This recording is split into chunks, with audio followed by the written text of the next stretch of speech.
Hey guys, it's Rob, and I'm really excited about these extra episodes that we're adding on to the podcast. I came to Chase with the idea of really just reading from books that I'm being influenced by or that he's being influenced by, and we're going to mix that in throughout the course of the year with some video. But given this is our first go at it, I guess I thought it was appropriate to point out this is just a book that we're really influenced by. It's not number 1 on the list. It's not number 10. It's not number 20. I don't really know where it falls, but I think it's something that's really valuable to just have in your space. I know I appreciate that I was exposed to this book by multiple people. One individual pointed out 4 chapters specifically, which we'll expound on that here in a few months and bring on a special guest. But I want to say thank you for listening. Do bear in mind this first reading, The Science of Getting Rich by Wallace Wattles, was originally published in 1910. So there are a few dated terms. And also, this is my first attempt at reading a book for this sole purpose. And we appreciate all and any feedback. And as always, if you like this and you like the show, do me a favor, do Chase a favor, do us a favor and your friends, and share this with somebody in your network. It doesn't need to be on social media. You could actually just have a real live in-person conversation. All right, guys, without further ado, here are the first couple chapters. The Science of Getting Rich by Wallace Wattles. Preface. The preface. The preface. The however you want to pronounce it. This book is pragmatical, not philosophical. A practical manual, not a treatise upon theories. It is intended for the men and women whose most pressing need is for money, who wish to get rich first and philosophize afterwards. It is for those who have, so far, found neither the time, the means, nor the opportunity to go deeply into the study of metaphysics, but who want results and who are willing to take the conclusions of science as a basis for action without going into all the processes by which those conclusions were reached. It is expected that the reader will take the fundamental statements upon faith, just as he would take statements concerning a law of electrical action if they were promulgated by a Marconi or an Edison, and taking the statements upon faith that he will prove their truth by acting upon them without fear or hesitation. Every man or woman who does this will certainly get rich, for the science herein applied is an exact science, and failure is impossible.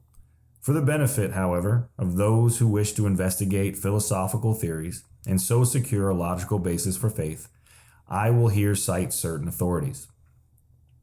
The monistic theory of the universe, the theory that one is all and that all is one, that one substance manifests itself as the seeming many elements of the material world, is of Hindu origin and has been gradually winning its way into the thought of the Western world for 200 years.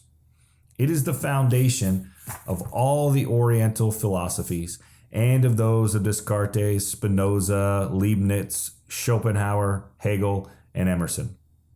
The reader who would dig into the philosophical foundations of this is advised to read Hegel and Emerson for himself. In writing this book, I have sacrificed all other considerations to plainness and simplicity of style, so that all might understand. The plan of action laid down herein was deduced from the conclusions of philosophy. It has been thoroughly tested and bears the supreme test of practical experiment. It works. If you wish to know how the conclusions were arrived at, read the writings of the authors mentioned above. And if you wish to reap the fruits of their philosophies in actual practice, read this book and do exactly as it tells you to do. The author. Chapter 1. The Right to be Rich. Whatever may be said in praise of poverty, the fact remains that it is not possible to live a really complete or successful life unless one is rich. No man can rise to his greatest possible height in talent or soul development unless he has plenty of money. For to unfold the soul and to develop talent, he must have many things to use, and he cannot have these things unless he has money to buy them with. A man develops in mind, soul, and body by making use of things, and society is so organized that man must have money in order to become the possessor of things. Therefore, the basis of all advancement for man must be the science of getting rich. The object of all life is development, and everything that lives has an inalienable right to all the development it is capable of attaining. Man's right to life means his right to have the free and unrestricted use of all the things which may be necessary to his fullest mental, spiritual, and physical unfoldment, or in other words, his right to be rich. In this book, I shall not speak of riches in a figurative way. To be really rich does not mean to be satisfied or contented with a little. No man ought to be satisfied with a little if he is capable of using and enjoying more. The purpose of nature is the advancement and unfoldment of life, and every man should have all that can contribute to the power, elegance, beauty, and richness of life. To be content with less is sinful. The man who owns all he wants for the living of all the life he is capable of living is rich, and no man who has not plenty of money can have all he wants. Life has advanced so far and become so complex that even the most ordinary man or woman requires a great amount of wealth in order to live in a manner that even approaches completeness. Every person naturally wants to become all that they are capable of becoming. This desire to realize innate possibilities is inherent in human nature. We cannot help wanting to be all that we can be. Success in life is becoming what you want to be. You can become what you want to be only by making use of things, and you can have the free use of things only as you become rich enough to buy them. To understand the science of getting rich is therefore the most essential of all knowledge. There's nothing wrong in wanting to get rich. The desire for riches is really the desire for a richer, fuller, and more abundant life, and that desire is praiseworthy. The man who does not desire to live more abundantly is abnormal, and so the man who does not desire to have money enough to buy all he wants is abnormal. There are three motives for which we live. We live for the body, we live for the mind, we live for the soul. No one of these is better or holier than the other. All are alike desirable.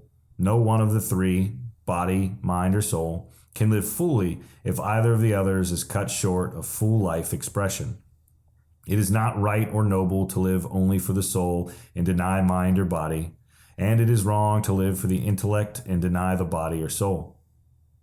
We are all acquainted with the loathsome consequences of living for the body and denying both the mind and soul, and we see that the real life means the complete expression of all that man can give forth through body, mind, and soul.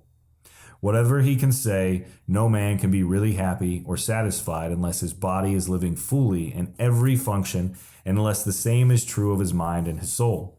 Wherever there is unexpressed possibility or function not performed, there is unsatisfied desire.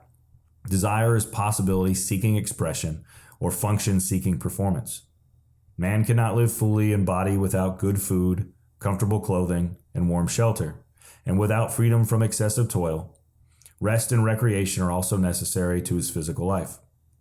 He cannot live fully in mind without books and time to study them, without opportunity for travel and observation, or without intellectual companionship. To live fully in mind, he must have intellectual recreations and must surround himself with all the objects of art and beauty he is capable of using and appreciating. To live fully in soul, man must have love, and love is denied expression by poverty. A man's highest happiness is found in the bestowal of benefits on those he loves. Love finds its most natural and spontaneous expression in giving. The man who has nothing to give cannot fill his place as a husband or father, as a citizen or as a man. It is in the use of material things that a man finds full life for his body, develops his mind, and unfolds his soul. It is therefore of supreme importance to him that he should be rich. It is perfectly right that you should desire to be rich. If you are a normal man or woman, you cannot help doing so. It is perfectly right that you should give your best attention to the science of getting rich, for it is the noblest and most necessary of all studies. If you neglect this study, you are derelict in your duty to yourself, to God, and to humanity. For you can render to God and humanity no greater service than to make the most of yourself. Chapter 2. There is a science of getting rich. There is a science of getting rich, and it is an exact science, like algebra or arithmetic. There are certain laws which govern the process of acquiring riches. Once these laws are learned and obeyed by any man, he will get rich with mathematical certainty. The ownership of money and property comes as a result of doing things in a certain way. Those who do things in this certain way, whether on purpose or accidentally, get rich, while those who do not do things in this certain way, no matter how hard they work or how able they are, remain poor. It is a natural law that like causes always produce like effects, and therefore any man or woman who learns to do things in this certain way will infallibly get rich. That the above statement is true is shown by the following facts. Getting rich is not a matter of environment, for if it were, all the people in certain neighborhoods would become wealthy. The people of one city would all be rich, while those of other towns would all be poor. Or the inhabitants of one state would roll in wealth, while those in an adjoining state would be in poverty. But everywhere we see rich and poor living side by side, in the same environment, and often engaged in the same vocations. When two men are in the same locality and in the same business, and one gets rich while the other remains poor, it shows that getting rich is not primarily a matter of environment. Some environments may be more favorable than others, but when two men in the same business are in the same neighborhood and one gets rich while the other fails, it indicates that getting rich is the result of doing things in a certain way. And further, the ability to do things in this certain way is not due solely to the possession of talent, for many who have great talent remain poor, while others who have very little talent get rich. Studying the people who have gotten rich, we find that they are an average lot in all respects, having no greater talents and abilities than other men.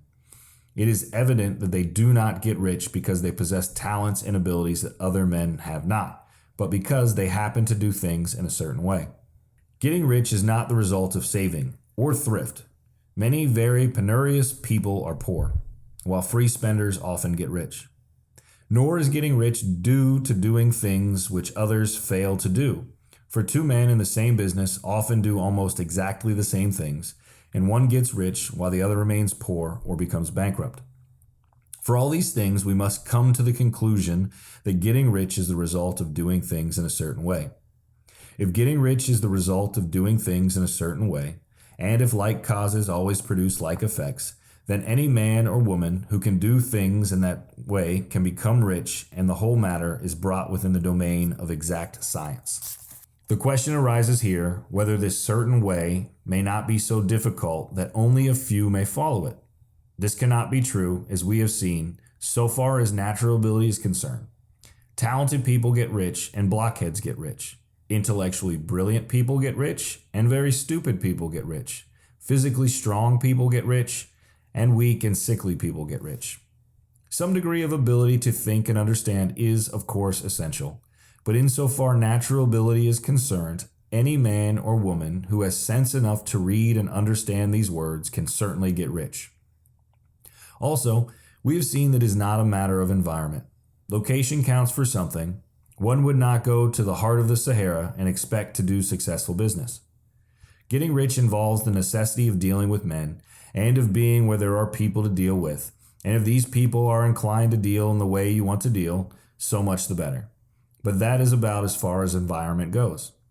If anybody else in your town can get rich, so can you. And if anybody else in your state can get rich, so can you. Again, it is not a matter of choosing some particular business or profession. People get rich in every business and in every profession, while their next door neighbors in the same vocation remain in poverty. It is true that you will do best in business which you like, and which is congenial to you, and if you have certain talents which are well developed, you will do best in a business which calls for the exercise of those talents. Also, you will do best in a business which is suited to your locality. An ice cream parlor would do better in a warm climate than in Greenland, and a salmon fishery will succeed better in the Northwest than in Florida, where there are no salmon.